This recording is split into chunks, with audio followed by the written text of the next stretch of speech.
Bonjour à tous. Je vous préviens, aujourd'hui on va énormément lire, mais je rends grâce à Dieu pour ce message qui m'a été inspiré.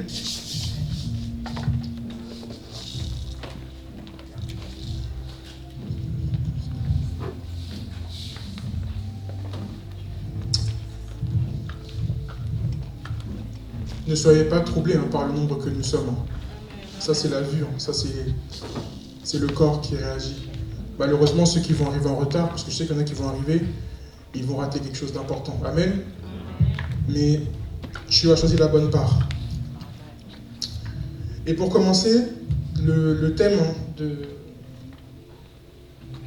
ma prédication de cet après-midi est « As-tu vraiment faim ?» Amen. As-tu vraiment faim? Amen. Amen. Amen. Et pourquoi je l'ai appelé « As-tu vraiment faim ?» C'est parce que dans l'histoire qu'on va développer cet après-midi, on va parler de nourriture. On va parler d'une certaine nourriture que les hommes affolent, mais qui n'est pas forcément la meilleure nourriture pour l'homme. Amen. Et avant de commencer mon propos, dans l'introduction même, on va lire le verset 1 Thessaloniciens 5, verset 23. De 23 à 25. Donc 1 Thessaloniciens 5, versets 23 à 25, voire 26, si on peut mettre un peu plus.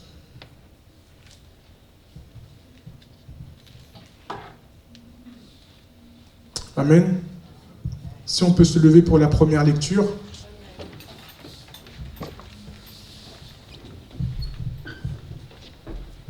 Je lis. Que le Dieu de paix vous sanctifie lui-même tout entier.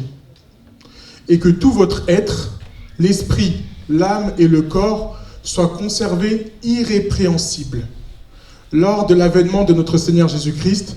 Celui qui vous a appelé est fidèle et c'est lui qui le fera. Frères, priez pour nous. Amen. Parole de l'Éternel, vous pouvez prendre place. Donc avant de rentrer dans le message, je remets un peu le contexte. L'homme est un être tripartite. Tripartie veut dire qu'on a trois éléments qui nous composent et qui font un. Et donc, vous connaissez bien, là ça va être vraiment du rappel. Et comme ça a été mentionné dans ce verset, l'homme est fait du corps, de l'âme et de l'esprit. Amen. Et donc, ces trois étapes, ces trois facettes qui composent l'homme ont des besoins complètement différents. Donc, le thème, c'est « As-tu réellement faim ?» Et donc, on est capable de nourrir son corps, donc avec de la nourriture physique, de nourrir aussi, de stimuler son âme, mais on oublie aussi une dimension qui est très importante, c'est la dimension spirituelle, c'est celle qui est liée à ton esprit. Amen. Et c'est ça qu'on va voir dans le Jean 6. Donc aujourd'hui, on va rester dans un seul chapitre. C'est une très longue histoire, mais je l'ai découpée en plusieurs parties en fait. Dans cette histoire, on va voir comment Jésus a nourri une foule de personnes importantes. Et ces personnes-là, malgré avoir été nourries au niveau physique, ils ont cherché encore une nourriture. Ils avaient toujours faim, alors que ces personnes-là ont bien mangé. Amen. Amen. S'il vous plaît, vous endormez pas. Soyons vraiment dynamiques. On n'est pas venu ici pour perdre du temps, mais on est venu ici pour en gagner. Amen. Et donc, nous allons lire Jean 6, versets 1 à 15. Je vais lire. Soyez très concentrés. Je sais que quand on fait des longues lectures, on a l'habitude d'être un peu perdu au bout d'un moment, mais je vais faire en sorte que vous restez avec moi. Amen. Après cela, Jésus s'en alla de l'autre côté de la mer de Galilée, de Tibériade. Et une grande foule le suivait parce qu'elle voyait les miracles qu'il opérait sur les malades. Jésus monta sur la montagne et là, il s'assit avec ses disciples. Or, la Pâque était proche, la fête des Juifs. Ayant levé les yeux et voyant qu'une grande foule venait à lui, Jésus dit à Philippe, « Où achèterons-nous des pains pour que ces gens aient à manger ?» Il disait cela pour l'éprouver, car il savait ce qu'il allait faire. Philippe lui répondit, « Les pains qu'on aurait pour 200 deniers ne suffiraient pas pour que chacun en reçût un peu. » Un de ses disciples, André, frère de Simon-Pierre, lui dit, Il y a ici un jeune garçon qui a 5 pains d'orge et 2 poissons. Mais qu'est-ce que cela pour autant de gens? Verset 10, Jésus dit, faites-les asseoir. Il y avait dans ce lieu beaucoup d'herbes. Ils s'assirent donc au nombre d'environ 5000 hommes. Jésus prit les pains, rendit grâce et les distribua à ceux qui étaient assis. Il leur donna de même des poissons, autant qu'ils en voulurent. Lorsqu'ils furent rassasiés, il dit à ses disciples, ramassez les morceaux qui restent, afin que rien ne se perde. Ils les ramassèrent donc, ils remplirent 12 paniers avec les morceaux qui restèrent des 5 pains d'orge. Après que tous eurent mangé, ces gens, ayant vu le miracle que Jésus avait fait, disaient, celui-ci est vraiment le prophète qui doit venir dans le monde. Et Jésus, sachant qu'il allait venir l'enlever pour le faire roi, se retira de nouveau sur la montagne, lui seul. Amen. Donc, classique, hein. On voit que dans cette histoire, il y avait une foule de personnes qui avaient réellement faim, mais qui avaient une vraie faim. Et on avait un problème de capacité, si on peut dire ça comme ça, ou de moyens pour les nourrir. Amen. Amen. Donc Jésus a multiplié le pain, les gens ont mangé selon leur faim. Et donc le premier point qu'on va voir cet après-midi, on va parler du bios. Le bios. On a dit que l'homme était corps, âme et esprit. Et donc forcément, chaque facette de toi a une vie. Ah oui. Ton corps a une vie, ton âme a une vie et ton esprit a une vie. Et le premier aspect qu'on va voir, c'est la vie de ton corps, donc bios. Bon, pour ceux qui sont partis à l'école, bon, pour la plupart, on entend beaucoup le bios dans biologie, dans le bio, quand on dit on mange quelque chose qui est assez sain, qui n'est pas industriel. Et donc le bios, qui vient du grec, signifie vie. Et surtout utilisé dans le vocabulaire technique et scientifique, où il associe l'idée de vie au mot auquel il est joint. Donc le bios, c'est la vie du corps. Donc c'est le manger, le travailler et le survivre. En gros, toutes les activités qui sont liées au physique, qui ont un impact sur la vie, sont liées au bios. Amen. Amen. Donc c'est très important ce que je vais dire là. Le bios, c'est effectivement tout ce qui est surtout visible et qui a trait à ta chair, à ton côté charnel. On va lire Luc 12, verset 15. Moi, j'aime bien quand je vous dis quelque chose, je l'éprouve à travers la parole. Donc dans Luc 12, verset 15, la Bible nous dit « Gardez-vous soin de toute avarice, car la vie d'un homme ne dépend pas de ses biens, fût-il dans l'abondance. » Donc là, on parle toujours de tout ce qui a trait au corps. Et donc, la première conclusion qu'on peut faire ici présent, c'est que tu peux nourrir ton corps et rester vide intérieurement. Et je ne sais pas pour vous, si vous avez vu autour de vous des exemples, il y a des personnes quand ils ont des problèmes personnels, ils vont se réfugier dans la nourriture, ils vont se réfugier dans l'alcool, ils vont réfugier dans des choses qui a trait au physique, qui vont créer de la dopamine au niveau du cerveau et te donner un sentiment de bien-être passager. Mais en fait, il ne résout pas le réel problème, parce que le problème n'est pas lié au physique, mais il est lié vraiment à quelque chose de beaucoup plus profond de toi qu'on verra après. Et donc la première conclusion que je me suis faite, c'est qu'effectivement, le corps peut rassasier, mais l'homme peut rester encore affamé. Amen. Amen. Donc le bios, tout ce qui a trait au corps, donc tout ce qui est lié à la vie. On continue. Il y a une autre partie du corps qui est très importante, c'est l'âme. Et on va continuer toujours à lire dans la parole. On va aller dans Jean 6. On reste toujours dans la même histoire. Jean 6, versets 26 à 27. Si on peut me l'afficher.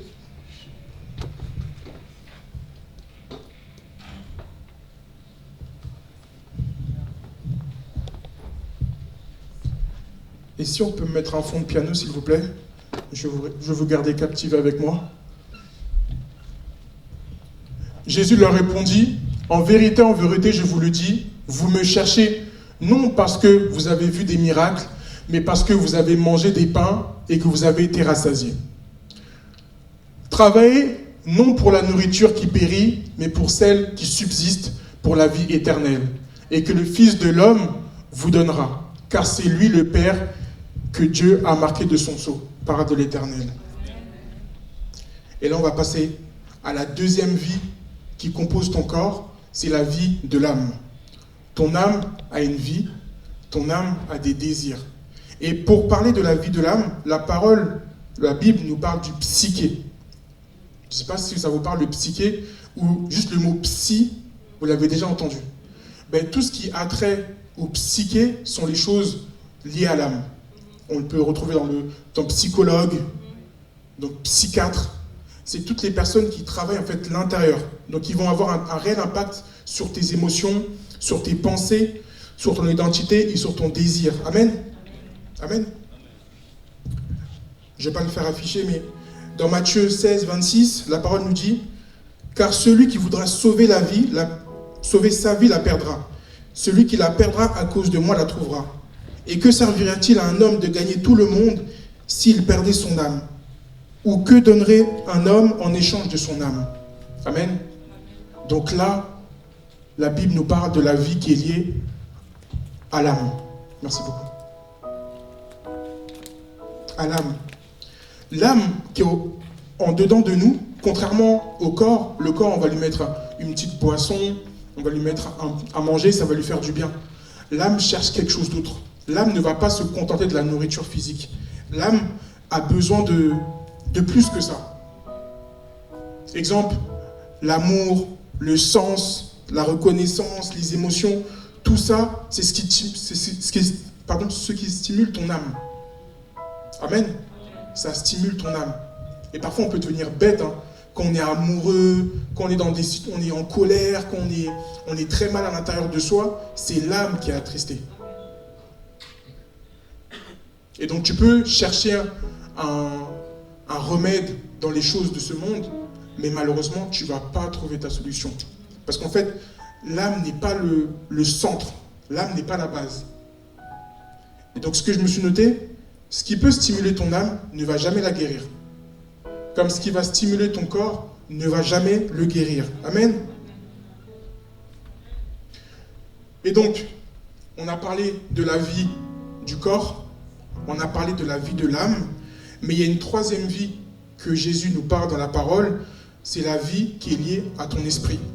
Pour ceux qui étaient là dimanche dernier, j'en ai un peu parlé lorsque je parlais de la Sainte Seine, parce que dans ce même Jean 6, Jésus, il va établir la Sainte Seine. Il en parle, il la présente telle qu'elle. Il l'annonce déjà à ses disciples, et il fait comprendre que non, vous devez manger une nourriture qui va vous satisfaire autant dans le corps, dans l'âme, mais surtout dans l'esprit. Amen. Et donc on va aller dans Jean 6, verset 35.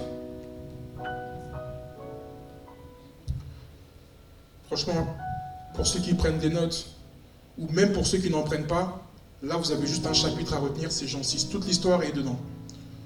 Donc dans Jean 6, 35, voilà ce que nous dit la parole de Dieu. Jésus leur dit, « Je suis le pain de vie. Celui qui vient à moi n'aura jamais faim. Et celui qui croit en moi n'aura jamais soif. » Et donc, de quelle vie Jésus parle ici? Le pain de vie. Il parle de la vie Zoé. Je en ai parlé la semaine dernière, mais là on va rentrer un peu plus en profondeur. La vie Zoé, c'est la vie divine. Contrairement aux idées reçues ou à ce que l'on pense, la vie que Dieu nous donne ne va pas démarrer après la mort. La vie éternelle que Dieu nous parle comme un don, elle commence à partir de l'instant T maintenant. Amen. Est-ce que vous me suivez? Donc la vie Zoé, c'est la vie divine, vie éternelle, vie spirituelle, vie de Dieu lui-même. Et donc dans Jean 10, 10, la parole nous dit, le voleur vient pour dérober, égorger et détruire, mais moi je suis venu afin que les brebis aient la vie et qu'elles soient dans l'abondance. Amen. C'est ça la vie importante. Et cette vie-là, elle est liée à ton esprit. Et j'ai une question, donc pour vous, donc c'est vraiment ouvert. Qu'est-ce que la vie éternelle? Parce qu'au final, c'est ce que nous dit la parole. Jésus dit, il est venu pour nous donner la vie éternelle. Mais moi, j'ai cherché à comprendre, en fait, c'est quoi réellement la vie éternelle? Pour être transparent avec vous, moi, je pensais que la vie éternelle, c'était lorsque je vais mourir, je vais me réveiller quelque part et ma vie, elle continuera. bon, ma vie, peut-être pas avec mon corps actuel, mais j'aurai une vie avec mes habitudes, aller à la boulangerie, faire mes trucs, je sais pas. Mais pour moi, c'était ça, la vie éternelle. Et j'ai fait ma recherche, en fait, pour vraiment éclaircir, parce qu'on entend ça souvent, ouais, la vie éternelle, le don de Dieu, c'est la vie éternelle. Mais réellement, la vie éternelle, c'est quoi? C'est une qualité de vie, une relation vivante avec Dieu, dès maintenant et pour toujours. Amen. Donc la vie éternelle, elle n'est pas conditionnée à ta mort. Donc tu pourras mourir, mais tu auras toujours ce don de la vie éternelle, parce que tu auras cru au Seigneur Jésus-Christ. Amen. Et ça, c'est très important pour nous. C'est très important de prendre conscience que tu vis déjà dans la plénitude de la vie éternelle. Juste parce que tu as cru, tu es dedans, dans la vie éternelle. Donc la vie éternelle n'est pas seulement une destination après la mort, c'est une connexion vivante avec Dieu qui commence aujourd'hui. Amen. J'ai envoyé une image, je ne sais pas si vous êtes en mesure de me la projeter. Je vais un peu illustrer ce que je dis. Je ne sais pas si vous êtes en mesure de me projeter l'image. Je crois que Florian te cherche. Ah pardon, je n'ai pas vu. Donc l'image que j'ai choisie, c'est un téléphone. Et j'ai pris un iPhone, parce que j'en ai un. Et je pense que ça illustre bien ce que je vais dire en ce qui concerne la vie éternelle. L'iPhone, comme vous le voyez là, pour moi, je trouve ça très puissant. C'est puissant, c'est fonctionnel, et ça peut faire beaucoup de choses. On sait s'organiser, on sait programmer, on sait faire plein d'opérations. Pour ceux qui ont des applications bancaires ou autres, tu peux faire des virements, des prélèvements, envoyer des messages. Tout ça te permet d'être en communication constante avec tout le monde. Et en plus, c'est fou parce qu'avec le téléphone qui a évolué, je me souviens quand j'étais petit, ma mère, elle m'envoyait toujours chez bon, c'était un Chinois à l'époque, hein. C'était même pas un backpack, ou un Pakistanais, pardon. C'était un Chinois. Chez l'épicier. Ma mère, elle m'envoyait acheter des cartes Best Africa, des trucs comme ça, vous grattez, et je crois que vous avez 50 minutes, 1 heure. Mais avec la technologie maintenant, dès lors qu'il y a WhatsApp, on peut être en connexion constante avec nos cousins qui sont dans d'autres pays. La seule condition, c'est qu'on ait une connexion Internet. Mais l'iPhone, et c'est ce qui est son grand problème aujourd'hui, certes, on peut avoir énormément d'applications, mais il y a quelque chose qui conditionne notre usage de l'iPhone. Et vous le savez tous, hein. On le critique sur ça, c'est la batterie. Plus tu vas utiliser ton téléphone, plus tu vas utiliser ta connexion, un jour tu vas être à 100%. Après, ça va descendre à 50%, ça va descendre à 10%, jusqu'à 0%. Et quand ton téléphone il est à 0%, malheureusement, on ne sait plus rien faire. Et carrément, ça crée même une crainte. Je ne sais pas pour vous, tu peux ne pas avoir de téléphone, ou tu l'as dans ta main, mais il est juste éteint. Tu commences à te faire plein de films. Mais si on me cherche, si j'ai un accident, si j'ai ci, si j'ai ça, parce que ton téléphone il est éteint. Et pour moi, la batterie du téléphone, elle est synonyme à la vie qu'on a vue. La vie qui est liée au bios, donc à tout ce qui est physique, et la vie qui est liée au psyché, à ton âme. Tu peux avoir l'énergie, tu peux avoir des capacités, des émotions, mais peu à peu, avec le temps, tu vas finir par t'essouffler. On est comme ça. Avec le temps, malheureusement, tu vas finir par te fatiguer. Donc il y en a, ils pensent qu'ils ont la meilleure organisation possible, qu'ils sont les plus performants possibles, mais en fait c'est juste de l'apparence, pardon. Parce qu'à un moment, je ne vous cache pas, même ces personnes les plus motivées, les plus disciplinées, ils sont comme l'iPhone, ils arrivent à 0%. Mais ça, on ne vous le dit pas, mais tu arrives à 0%. Et donc quand tu comprends que ta batterie, c'est lié à ton bios et à ton psyché, pour moi, donc la connexion avec Dieu qui te permet de vivre cette vie Zoé, c'est ton chargeur. Amen. Amen. Amen. Ton chargeur. Parce que pourquoi le chargeur? Le chargeur, c'est quelque chose qui te permet de recevoir une énergie. Parce que dès lors que tu es branché, le téléphone, ce qu'il va faire, il ne va pas forcément utiliser la batterie pour fonctionner. Il va utiliser l'énergie qui est fournie par le chargeur. Et donc, Dès lors que tu es chargé avec effectivement ce chargeur, tu ne dépends pas de toi-même. Tu es constamment renouvelé en fait. Amen. Et donc, c'est ce que je me suis noté. Beaucoup de gens essayent de mieux gérer leur énergie, optimiser leur vie, améliorer leur mental. Mais le vrai problème n'est pas l'utilisation, c'est la déconnexion. Amen. Ton vrai problème, c'est pas comment tu mènes ta vie, comment tu mènes tes émotions, c'est la déconnexion avec le Père. Donc, sans la vie Zoé, tu fonctionnes un temps, tu avances un temps, mais tu finis par t'éteindre intérieurement. Amen. Jean 1, verset 4 nous dit « En elle était la vie, et la vie était la lumière des hommes. » Donc, la vie que nous parle ce verset dans Jean 1, verset 4, c'est la vie Zoé. Et c'est cette vie qui est la lumière des hommes. C'est cette vie qui te motive, qui te drive, qui te conduit. Amen. Cette vie-là qui est très, très, très importante. On va faire juste une petite pause. Donc là, on a passé un moment important. Le message n'est pas terminé, on est peut-être à la moitié. Maintenant, j'aimerais qu'on se pose une petite question et qu'on se demande qu'est-ce qui nous alimente, qu'est-ce qui nous drive, qu'est-ce qui nous motive, qu'est-ce qui nous conduit. Est-ce que c'est une raison qui est liée à ma chair? Est-ce que c'est une raison qui est liée à mon âme? Est-ce que c'est une raison qui est liée à l'esprit? Qu'est-ce qui te motive, toi, personnellement? Qu'est-ce que tu stimules le plus? Est-ce que tu manges bien pour soigner certains problèmes? Ou est-ce que tu vas stimuler ton âme pour soigner certains problèmes? Ou est-ce que toi, tu as cette connexion, tu as ce chargeur qui fonctionne?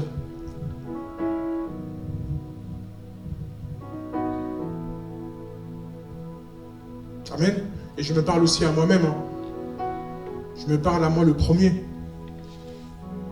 Parce que pour être transparent, je préfère vous le dire, même si je me tiens sur la chair, pas mal de temps j'ai été déconnecté. Et ça peut même arriver durant certaines semaines que le chargeur ne soit plus branché et même je sois à 0%. J'ai perdu la motivation qui m'a permis d'avancer, qui m'a permis de travailler sur moi un certain temps. Pour être transparent avec vous, après le jeûne des 36 jours et demi, j'ai eu énormément de mal à me rediscipliner pour repartir à la salle de sport le matin. Parce que moi, j'aime bien partir le matin à 6h avant d'aller au travail. Et j'ai eu énormément de mal. Parce qu'au final, je pense que ma motivation, elle était trop, pour avoir une bonne santé, pour avoir ci, pour avoir ça.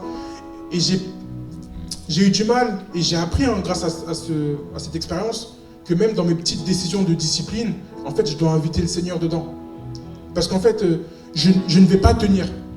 Même dans mes engagements avec le Seigneur, si je ne l'invite pas dedans, je ne vais pas tenir. Ta motivation ou ta discipline, que tu penses être une discipline, elle va fonctionner qu'un temps. Donc pour que tu sois vraiment constant, c'est la connexion avec le Seigneur. C'est le chargeur qui est branché en fait. Tu dois prendre conscience que ta force ne doit pas venir de toi-même, mais doit venir de l'extérieur. Et lui, c'est ce qu'il demande, le Seigneur. Il demande que la force que tu as, elle vienne de l'extérieur. Et malheureusement, aujourd'hui, on essaie de s'autosuffire, on essaie de faire les choses par notre propre force, par notre propre raisonnement. Mais Dieu nous demande de lui faire confiance et de s'appuyer sur lui seul. Amen. De pratiquer cette vie Zoé, de pratiquer cette vie éternelle, de pratiquer cette vie qui est basée sur les standards de Dieu et ce qui est la vie de Dieu lui-même. Amen. Amen. On continue. Toujours dans le même chapitre, on va aller à Jean 6, versets 52 à 58. Merci. Et donc, on est dans la continuité de la même histoire. Donc, Jésus a multiplié les pains, il s'est éloigné. Et la foule l'a quand même suivi, parce que la foule avait quand même toujours faim. Ensuite, ce que dit Jésus, voilà. Là-dessus, les Juifs disputaient entre eux, disant: comment peut-il nous donner sa chair à manger? Pardon. Là-dessus, les Juifs disputaient entre eux, disaient: comment peut-il nous donner sa chair à manger? Jésus leur dit: en vérité, je vous le dis, si vous ne mangez la chair du Fils de l'homme et si vous ne buvez son sang, vous n'avez point la vie en vous-même. Celui qui mange ma chair et qui boit mon sang a la vie éternelle. Et je le ressusciterai au dernier jour. Car ma chair est vraiment une nourriture et mon sang est vraiment un breuvage. Celui qui mange ma chair et qui boit mon sang demeure en moi et je demeure en lui. Comme le Père qui est vivant m'a envoyé et que je vis par le Père. Ainsi, celui qui me mange vivra par moi. C'est ici le pain qui est descendu du ciel. Il n'en est pas comme de vos pères qui ont mangé la manne et qui sont morts. Celui qui mange ce pain vivra éternellement. Parole de l'Éternel. Et donc, Jésus, on ne l'a pas vu dans ce petit morceau de la parole, Jésus l'a dit un peu plus haut, vous devez manger effectivement une nourriture qui va effectivement vous satisfaire au niveau de l'esprit. Et il leur a dit, vous devez manger mon corps. Donc, les gens qui étaient là, ils se sont dit, mais comment ça, manger son corps? Quand on réfléchit avec le bios, donc forcément on pense à du cannibalisme. On dit, mais comment ça se fait, on doit manger ton corps? Mais Jésus c'était pas le bios de Jésus qui parlait, mais c'était sa partie Zoé. C'était la partie esprit. Et donc, lorsque Jésus dit manger sa chair et boire son sang, il pense à quelque chose de physique, alors que Jésus parle d'une réalité spirituelle profonde. Manger sa chair signifie recevoir Jésus pleinement, l'accueillir intérieurement et faire de lui sa source de vie. Donc manger sa chair, c'est l'accueillir intérieurement et faire de lui la source de sa vie. Boire son sang renvoie à son sacrifice. Accepter sa mort comme source de pardon et de vie. Jésus n'enseigne pas ici un acte matériel, mais une union spirituelle avec lui. Amen. Ce qu'il révèle, c'est que la vraie vie ne vient pas simplement de ce que l'on consomme extérieurement, mais de ce que l'on reçoit intérieurement. Celui qui mange et qui boit, ainsi entre dans une relation vivante avec lui. Il demeure en Christ et Christ demeure en lui. Amen. Voilà ce que veut dire la Sainte Seine. Là, il l'a présenté en fait. Il a présenté la Sainte Seine. Et c'est là qu'on comprend qu'en fait, c'est la révélation de la Sainte Seine, c'est un point de contact important avec la vie éternelle. C'est plus qu'un repas. C'est une réelle union. C'est une réelle union en fait, la Sainte Seine. Là, ils n'avaient pas encore partagé la coupe et le pain, mais ils l'avaient déjà annoncé. Et donc ça doit nous prendre conscience que les éléments que nous avons ici, là, parmi nous, effectivement, ils ont été achetés dans les supermarchés, ça représente son corps et son sang, ça c'est la réflexion physique, mais au point de vue spirituel, au point de vue de ton âme, de ton esprit, pardon, c'est une union réelle. Quand tu acceptes de prendre ces éléments, tu acceptes que Christ demeure en toi et que toi tu demeures en lui. C'est une réelle union. C'est une alliance qu'on a l'habitude de prendre, mais peut-être on a oublié la dimension spirituelle et profonde derrière cette action. Encore une fois, ce matin, nous allons prendre la Sainte Seine et j'aimerais que lorsque tu vas passer devant et prendre ces éléments, que tu prennes conscience que non, là, je suis en train de m'unir à quelqu'un. Je suis en train d'être uni avec une personne que je ne connais pas peut-être, mais je dois prendre conscience de la profondeur de cette action. Amen. Et dès lors que tu auras consommé, quand Christ demeure en toi, c'est là que tu as accès à cette vie éternelle. Donc c'est cette vie sur terre avec les standards de Dieu. Amen. Je ne voulais pas attendre la fin du message pour faire la Sainte Seine, parce que je pense que là, je l'ai déjà expliqué.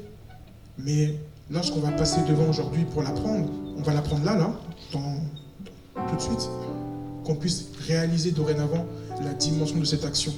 Chaque mois, quand on fait la Sainte Seine, c'est pour nous rappeler de cette union. C'est pour nous rappeler que notre vie, la façon dont nous sommes, dépend effectivement de cette relation avec le Seigneur. Parce qu'il le dit clairement, qu'il souhaite demeurer en nous et que nous demeurons en lui. Et clairement, ce que aussi les hommes, les pharisiens en ce moment, n'ont pas compris, c'est que Jésus demande une dépendance totale. Une dépendance totale. Il souhaite que maintenant, dans ton raisonnement ou dans tes choix, qu'il puisse être vraiment cette variable d'ajustement. La condition pour que tu fasses les choses, en fait. Que ta réflexion ne soit plus la tienne.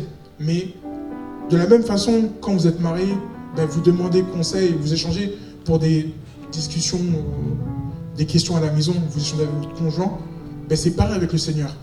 Il veut qu'il y ait cette dépendance. Que tu ne fasses pas une chose sans m'avoir demandé. Mais qu'est-ce qu'il doit dire quand tu prends la Sainte Seine, tu rentres chez toi et tu revis en fait normalement? Est-ce que tu as pris conscience de cette union?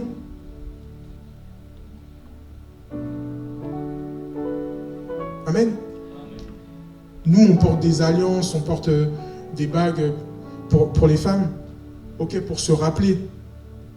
Mais ça, c'est plus profond. C'est plus profond. Là, on te fait comprendre que même si cette bague, tu ne la portes pas, tu as quand même cette union qui demeure. Et tu dois avoir cette dépendance. Amen. On va se lever. Je vais appeler la sœur Geneviève, qui va prier pour les éléments. Et ensuite, nous allons passer effectivement à cette union. Moment de qualité en ta présence. Merci pour cette nourriture spirituelle que nous allons partager ensemble. Nous allons célébrer. Nous allons commémorer. Alléluia. Ton acte d'amour. Alléluia. Merci pour ton sacrifice ultime cet après-midi. Alléluia. Nous ne prenons pas ce repas à la légère. Alléluia. Merci pour la prédication qui a eu lieu jusqu'à maintenant. Merci, Père, parce que nous sommes en alliance avec toi. Alléluia. Nous sommes en union avec toi, comme un mariage. Père, nous te remercions parce que nous allons manger, alléluia, ton corps. Et nous allons boire ton sang. Alléluia. Ton corps précieux et ton sang précieux qui a coulé, alléluia, à la croix de Golgotha. Merci pour ces éléments. Merci pour la signification, alléluia, que nous as montré aujourd'hui. Merci pour l'importance, alléluia, de manger et de boire dignement, alléluia, pour que ton nom soit glorifié dans nos vies et que ton règne vienne, alléluia, et que ta volonté soit faite. Au nom de Jésus-Christ, alléluia. Amen.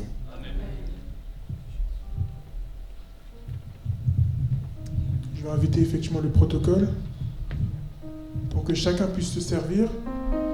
Nous attendons pour partager, pour s'unir avec le Père ensemble.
Père éternel, Seigneur Jésus-Christ,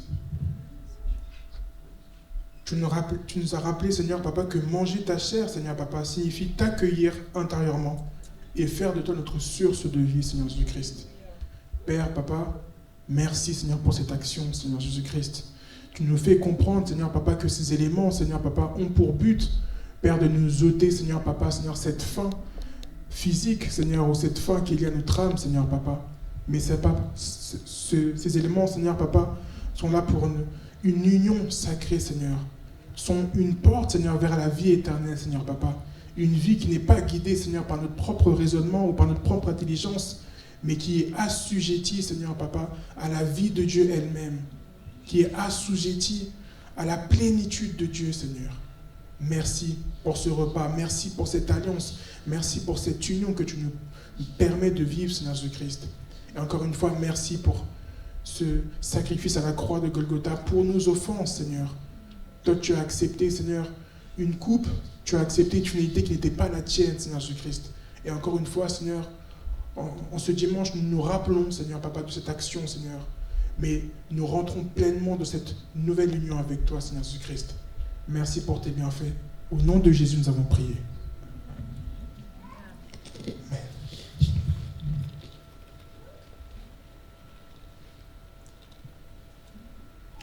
Seigneur, boire ton sang, Seigneur, c'est accepter, Seigneur, ta mort comme source de pardon et de vie. Seigneur, Papa, nous allons encore une fois boire ce sang, Seigneur Jésus-Christ. Ce sang qui a coulé de tes meurtrissures, ce sang qui nous a rachetés, ce sang qui a changé notre destinée, ce sang qui nous ouvre les portes de la vie éternelle. C'est ce sang qui nous ouvre les portes d'une nouvelle vie vers notre union avec toi, Seigneur Jésus-Christ.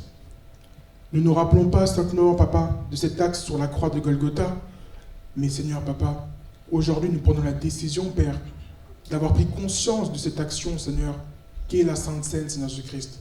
Et à travers ce sang, nous allons boire, Seigneur Jésus-Christ, nous ramenons à la vie, Seigneur, toutes ces choses qui sont mortes en nous, Seigneur, Papa.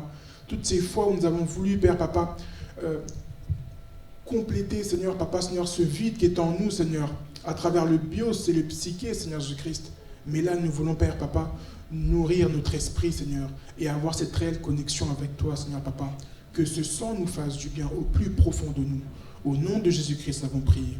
Ensemble, nous prenons le sang.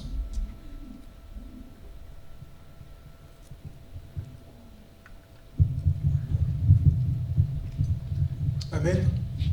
Amen. Je ne sais pas pour vous, mais lors de mariage, on acclame à ce moment-là. Que tu puisses réellement acclamer. Amen. Qu'on puisse acclamer vraiment le Dieu que nous servons. On est unis avec la personne qui ne va jamais nous trahir, qui ne va jamais nous décevoir, qui ne va jamais nous mentir. Félicitations. Félicitations. Soyez bénis. Amen. Amen. On peut prendre place. Que ce que tu veux aujourd'hui, que tu puisses comprendre et prendre de la hauteur, que c'est passager. Parce que tu as une réelle nature divine. Amen. Et le choix que tu as pris aujourd'hui, beaucoup n'ont même pas eu le courage. Beaucoup ont fui. Beaucoup n'étaient pas prêts à payer ce prix, à s'engager réellement.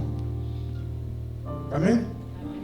Et automatiquement, ça fait un tri entre ceux qui connaissent le Seigneur et qui se sont unis à lui, qui ont fait vraiment de Christ une réelle dépendance, et ceux qui le connaissent mais qui ont fui. On continue notre lecture dans Jean 6, versets 60 à 66. Et là, on va voir des personnes qui ont fui, qui n'ont pas accepté de suivre le Seigneur, qui malheureusement ne sont pas allés plus loin dans leur relation. Je lis la parole de Dieu. Amen. Plusieurs de ses disciples, après l'avoir entendu, dirent « Cette parole est dure, qui peut l'écouter ?» Donc la parole dont on parle là, c'est la parole que Jésus a dit « Vous devez boire mon sang et manger ma chair ». Donc comme je l'ai dit tout à l'heure, eux, ils étaient dans un niveau humains. Ils n'étaient pas dans la révélation spirituelle. Donc eux, là, ils parlent du cannibalisme. Qui peut l'écouter? Jésus, sachant en lui-même que ses disciples murmuraient à ces sujets, leur dit: cela vous scandalise-t-il? Donc lui parle toujours en esprit. Et si vous voyez le Fils de l'homme monter où il était auparavant, c'est l'esprit qui vivifie. La chair ne sert à rien. Les paroles que je vous ai dites sont esprit et vie. Mais il en est parmi vous quelques-uns qui ne croient point. Car Jésus savait dès le commencement qui étaient ceux qui ne croyaient point et qui était celui qui le livrerait. Amen. Donc là, quand Jésus y parle, il y avait beaucoup de disciples. Et dans le lot des disciples, Judas était déjà présent. Là, un peu, il parle de ce qui va arriver, sans pour autant entrer dans les détails. Et il ajouta, c'est pourquoi je vous ai dit que nul ne peut venir à moi si cela lui a été donné par le Père. Dès ce moment, plusieurs de ses disciples se retirèrent et ils n'allaient plus avec lui. Amen. On comprend deux choses importantes dans cette partie-là. Les personnes que nous sommes ici, nous sommes choisis. Le hasard n'existe pas dans les choses de Dieu. Nous sommes choisis. Je ne dis pas ça pour vous flatter, mais c'est clairement ce que dit ce message. On est choisis. Nous, on a participé réellement à cette union. Et derrière, il y en a plein qui étaient là, qui malheureusement, ils ont dit, là, Seigneur, là où tu vas, tu nous as enseigné pas mal de choses. Il a multiplié les pains au début du chapitre. Mais là, tu nous demandes de faire une chose qui n'est pas dans nos standards. Nous, on arrête de te suivre. Et c'est là qu'on comprend une chose importante. La vie Zoé, qui dépend des standards de Dieu, elle te demande de faire des choix. La vie Zoé, ce qu'elle nous fait comprendre, c'est que elle ne nous appelle pas à grandir dans le confort. C'est ça réellement la vie aussi, la vie Zoé de Dieu. Parfois on pense que être avec Dieu, c'est avoir une vie facile. Pas du tout. Pas du tout. C'est ça réellement la vie Zoé. Et effectivement, je vous ai dit, on est dans les standards de Dieu, mais il y a aussi son lot de difficultés. Il y a son lot de difficultés. Et ce qui est bien avec Jésus, et ce que je comprends là ces derniers temps, c'est que même s'il y a des difficultés, il y a des oppositions, il y a des vents contraires, il nous fait comprendre que même dans ça, là, c'est écrit et je serai toujours là avec vous. Je serai toujours là avec vous. On est dans une union. Je demeure en vous et vous en moi. Donc même s'il y a les oppositions, mais vous en fait, c'est comme si le chemin restait plat. Je me parle à moi-même parce que dans certaines problématiques que je passe dans ma vie, mais parfois j'oublie en fait. Mon bios, donc mon corps me stresse, envoie des émotions dans mon âme, je ne suis pas bien, je suis tourmenté. Mais en fait, quand on est plus en profondeur avec le Seigneur, on comprend que non, même ça ne doit même pas t'affoler. Ça ne doit pas t'affoler, tu es choisi et vous êtes unis ensemble. Vous êtes unis ensemble. Et la dernière partie de ce chapitre, qui se trouve dans Jean 6, versets 67 à 69, elle met en lumière en fait ce choix final.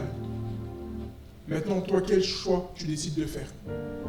C'est un peu trop tard pour vous, vous êtes déjà unis, mais pour ceux qui sont autour de vous, pour ceux qui ne connaissent pas forcément cette parole, si vous êtes un jour amené à effectivement la parler du Christ, quel choix ces personnes feraient en fait, ou vont faire pour le Seigneur?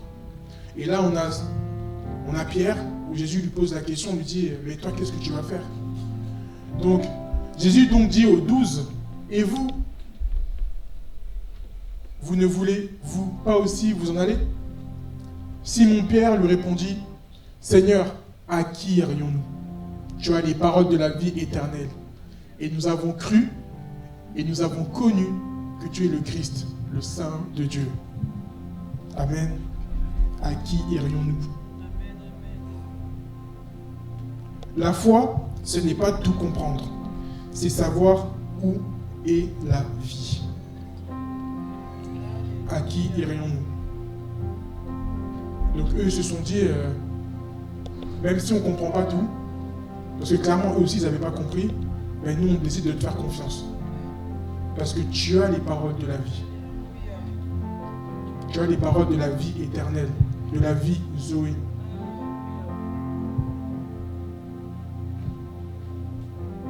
À qui irions-nous?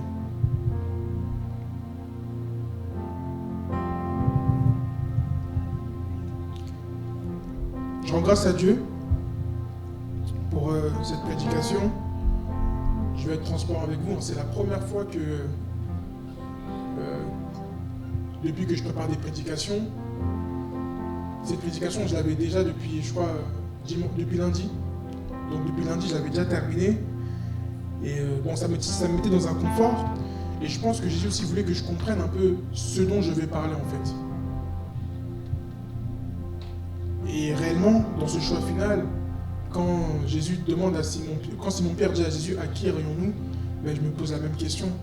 À qui irions-nous? Nous, on a fait un choix. On a fait un choix de s'unir. Et Simon Pierre dit, il a les paroles de la vie. Il parle de la vie éternelle. La vie Zoé. Donc en conclusion, quelle vie nourris-tu aujourd'hui? Quelle vie nourris-tu aujourd'hui? On a rappelé que l'homme était tripartite, corps, âme et esprit. La vie du corps, c'est le bios. La vie de l'âme, c'est le psyché. La vie de l'esprit, c'est le Zoé.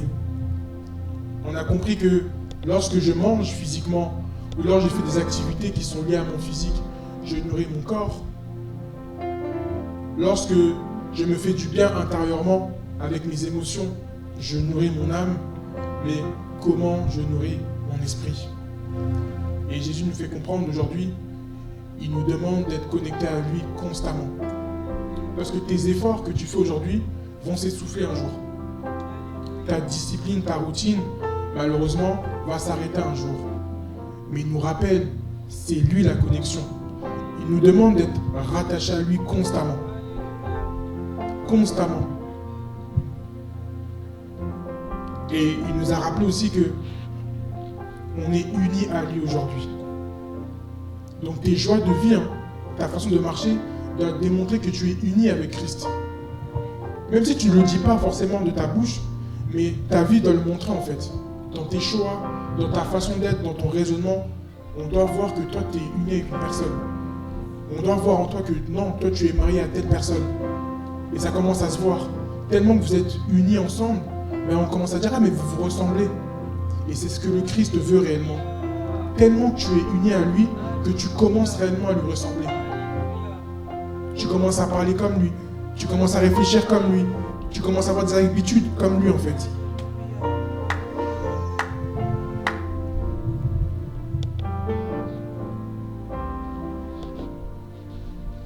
J'en ai fini pour ma prédication. On va passer un temps dans la prière. Élevons nos voix et rendons grâce au Seigneur. Disons-lui merci pour cette nourriture que nous avons eue. Élève ta voix. Tu es uni à Jésus. Parle à ton époux. Seigneur, je te remercie. Je te remercie pour cette parole, Seigneur Jésus-Christ, car de moi-même, Seigneur Papa, je n'aurais jamais eu, Seigneur Papa, les capacités nécessaires, Papa, de parler tel quel de ta part. Je n'aurais jamais eu, Seigneur Papa, le raisonnement pour, Seigneur, parler de ta part, Seigneur Papa. J'aurais jamais eu les mots, Seigneur Papa, pour parler de ta part, Seigneur Jésus-Christ. Et je te remercie. Je te remercie, Seigneur Papa. Merci car tu veux me ramener à toi. Tu veux me faire du bien, Seigneur Jésus-Christ. Merci. Élève ta voix. Vraiment, sois reconnaissant. Dis-lui merci. Dis-lui merci pour ce cadeau qu'il nous a fait. La vie éternelle. La vie éternelle qui ne commence pas après la mort, mais qui commence aujourd'hui. Merci, tendre Père, pour cette vie éternelle. Merci pour cette union, Seigneur Jésus-Christ. Tu veux que je demeure en toi et que toi, tu demeures en moi, Seigneur. Je te remercie, Seigneur. Merci, Père. Merci, Père éternel. Amen, amen, amen. Amen. Amen. On va vraiment demander au Seigneur de rétablir la connexion, vraiment qu'on puisse vraiment dépendre de lui. Que notre source d'énergie ne soit pas vraiment liée à notre corps, liée à notre volonté, mais que tout soit lié à lui. Amen. Que tu puisses demander à Dieu de t'aider dans ta marche avec lui, que Dieu puisse rester ta motivation, que Dieu puisse permettre que nous restons disciplinés, que nous restions constants dans notre relation avec lui. Amen. Même lorsque notre batterie intérieure va faiblir, mais nous, que nous dépendions que de lui seul. Jésus veut qu'on ait une dépendance totale à lui. Amen. Dis-lui qu'aujourd'hui, tu fais le choix de dépendre de lui entièrement. Que toutes tes décisions, que toutes tes réflexions puissent dépendre de lui seul. Amen. Dis à Dieu que tu acceptes d'être rattaché à lui en tout temps. Que tu ne souhaites pas te suffire à toi-même, mais dépendre de lui. Amen. Élève ta voix. Demande au Père. Dis-lui qu'il se raccorde à toi. De la même façon que ce chargeur qui puisse nous charger, qui puisse nous aider réellement.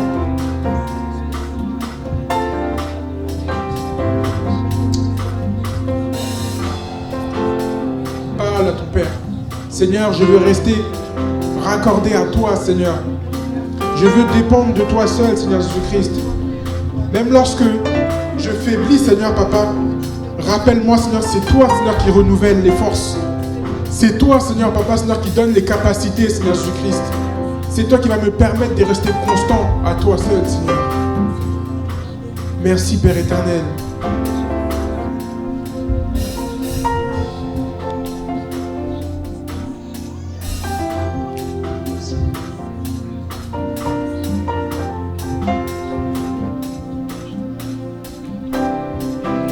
Amen, amen, amen. On va encore prier pour nos frères et sœurs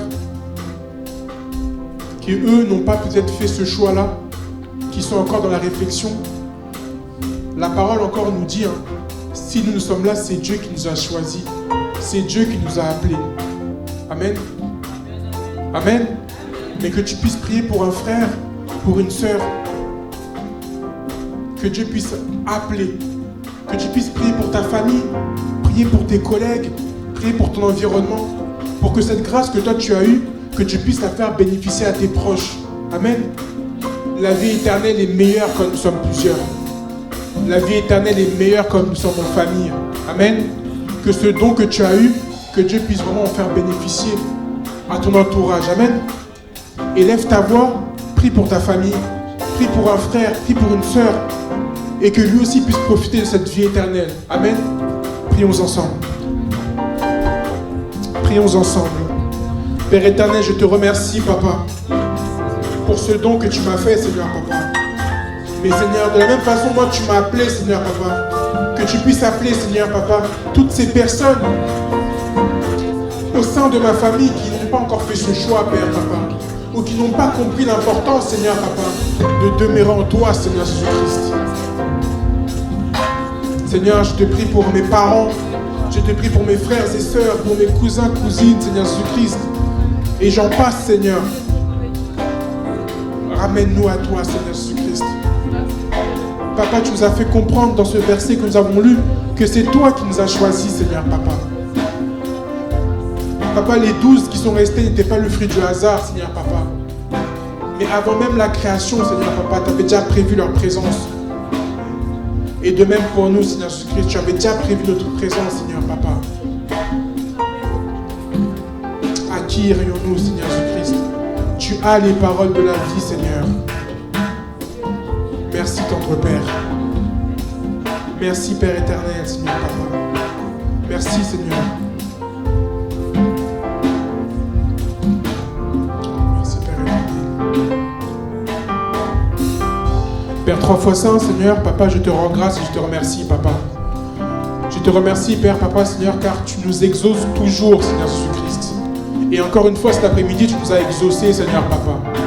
Tu nous as exaucés, Seigneur, Papa, à travers cette union, Seigneur Jésus-Christ. Tu nous as rappelé l'importance de demeurer en toi, Seigneur Jésus-Christ. Merci, Père, Papa, pour ce don que tu as fait à la croix, Seigneur, Papa. Merci, Seigneur Papa, pour cette union que tu nous permets de vivre, Seigneur Jésus-Christ. Je déclare qu'à partir d'aujourd'hui, Seigneur, ma vie est différente, Seigneur Papa. Je déclare qu'à partir d'aujourd'hui, Seigneur, j'ai pris conscience, Papa, d'avec qui j'étais uni, Seigneur Papa. J'ai pris conscience que ma vie ne dépendait plus de moi-même, mais qu'elle dépendait de toi, Seigneur Jésus-Christ. Merci pour ta grâce et ta faveur sur nos vies. Au nom de Jésus, nous te remercions. Amen, amen, amen.